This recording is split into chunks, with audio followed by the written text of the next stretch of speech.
Hey everyone, welcome back to my channel. It's Coach Kathy here, and I've lost 150 pounds, and it's been by doing fast, easy meals like this.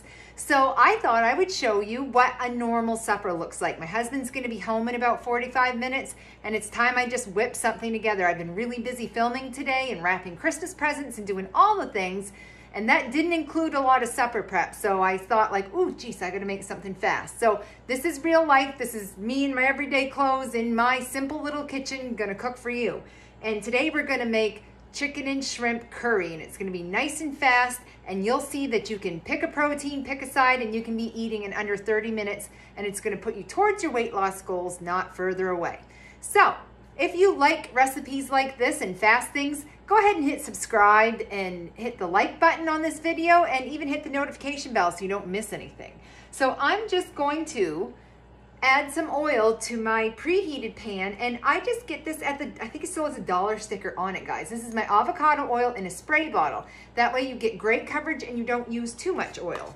And avocado oil is a great oil, but you don't need to use too much of any fat, even if it's a healthy fat. And I'm not low fat, I don't buy anything low fat, but you don't need to go crazy with it either. So now that this is, oh, I can already smell the oil, we're just gonna go ahead and we're gonna brown 1 sliced sweet onion and a pound of shrimp.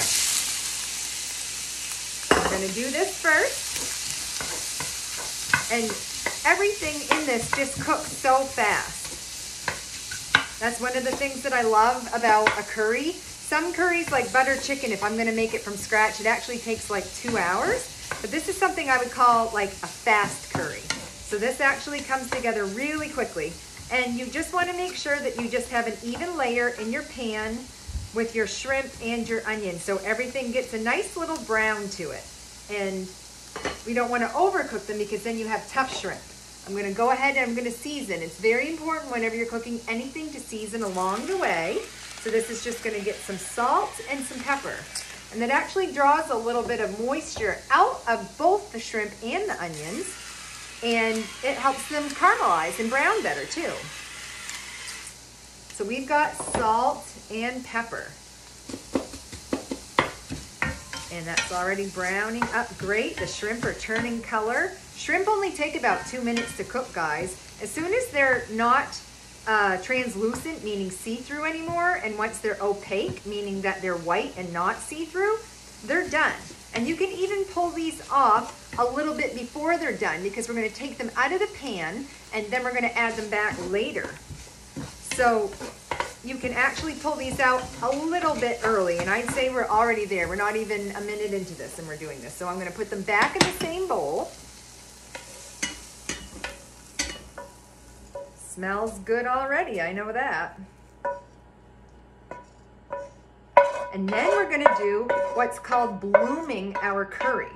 And so this is just gonna give the curry a little bit better flavor. I'm gonna turn my heat down a little bit, and I'm gonna put a little bit more oil in. And this is Masaman curry paste. You don't have to use, woo, that was close. You don't have to use this exact brand, but this is available at any Asian market. And we're just gonna put it in the pan. And this adds a little bit of oil itself too, as you can see from the can, it's a little oily. And we're just gonna mix it around. Oh, it smells amazing. And it's just gonna kind of toast it a little bit. Oh, it smells good. Then we're gonna add our coconut oil. The whole pan. You want, oh, it's curry strong. You want both the cream that's at the top, which is the solid stuff, and the liquid, like the coconut milk that's at the bottom. And we're just gonna let that melt together. And that's our sauce, guys. It's that easy. I am gonna add just a couple more ingredients, which is going to be some lime juice, and I'm cheating here and just using the fast stuff. It's just gonna give it a little zing. I like my curry a little sweet, a little bit of heat, and a little bit of aromatics, and that's what I'm gonna add next, is ginger. And here's a pro tip. My ginger's frozen and it has the skin on, and you don't need to remove it. When it's frozen, it's going to grate perfectly, and all the skin is going to stay right on your grater. I see so many chefs take a spoon and peel it that way. And if it's fresh, you can do that. But honestly, there's nothing wrong with the ginger skin, and most of it's not going to make it in there anyways. Oh, and this is what really, really kicks that flavor and aromatic profile up a notch. Now, traditionally, they'd be using galangal, but that's hard to find around here, so ginger is in the same family, and it's an excellent substitute. Don't forget to get what's on the back of your rasp, too. And this is just from the dollar store, guys. So now that's going. Smells great. Turning down the heat once again. You don't want to burn this. That is looking fantastic already. So this is just going to reduce and get thick and bubbly. And now that we don't need to worry about burning the garlic, I'm just going to get another steam here. When you add garlic to a hot pan, people think it sears and locks in the flavor, but it actually can burn. So garlic is best added to something that's already started cooking. And I just used some minced garlic paste. Now we're going to stir that in. So most Masaman curries are going to come pre-seasoned. So from here on out, in order to make sure it's not too salty, I'm going to taste it. So just going to give this a little whirl, see if we need some salt. And we do, a little bit. Ooh, I taste the lime, I taste the ginger. That's good. Yum, yum. And remember, I said pick a protein, pick a side. The onions actually aren't the side. So I had just a tiny little bit of green sweet pea or snow or sugar snap peas. Sorry, can't talk tonight.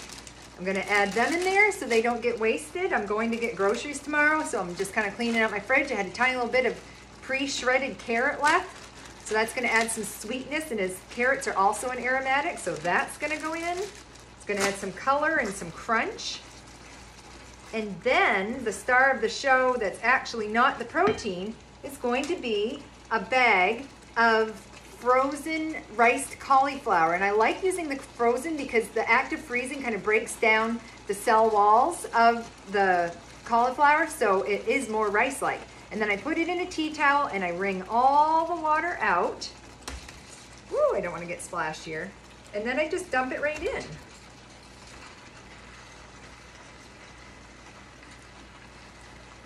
Yeah, it might be a little messy, but again, this is real life. Welcome to my kitchen. This is how we really do it.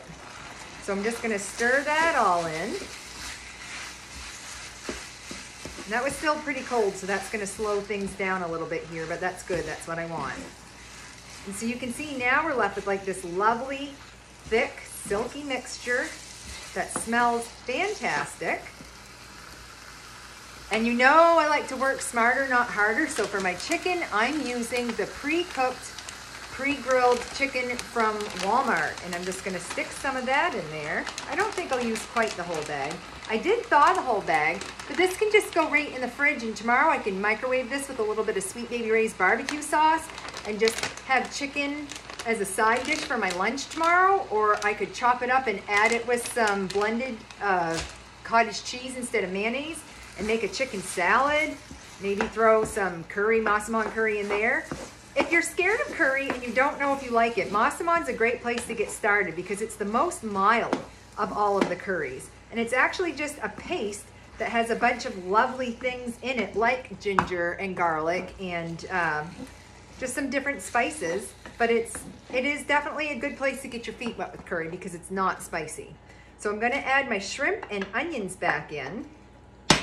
And then we're just gonna toss to combine, maybe cook for another minute tops, just to make sure that that shrimp finishes cooking. I mean, it really, maybe even 30 seconds, because as you can see, I don't know if you noticed, but the shrimp continued to cook from the heat of itself, even after I took it off the stove. So it just takes almost nothing to cook your shrimp.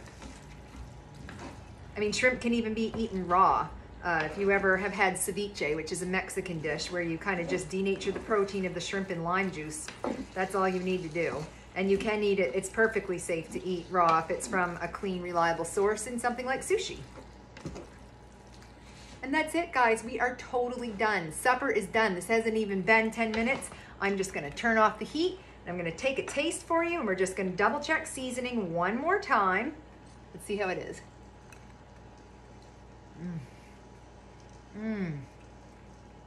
I love this. It's so fast. You don't need to make supper complicated.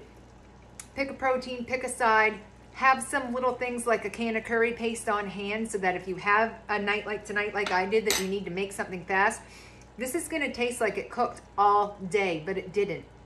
10 minutes and we're done. So I hope you enjoy this, and if you try it, let me know in the comments. For some reason I see my light died, but that's okay. And we'll see you next time. Bye.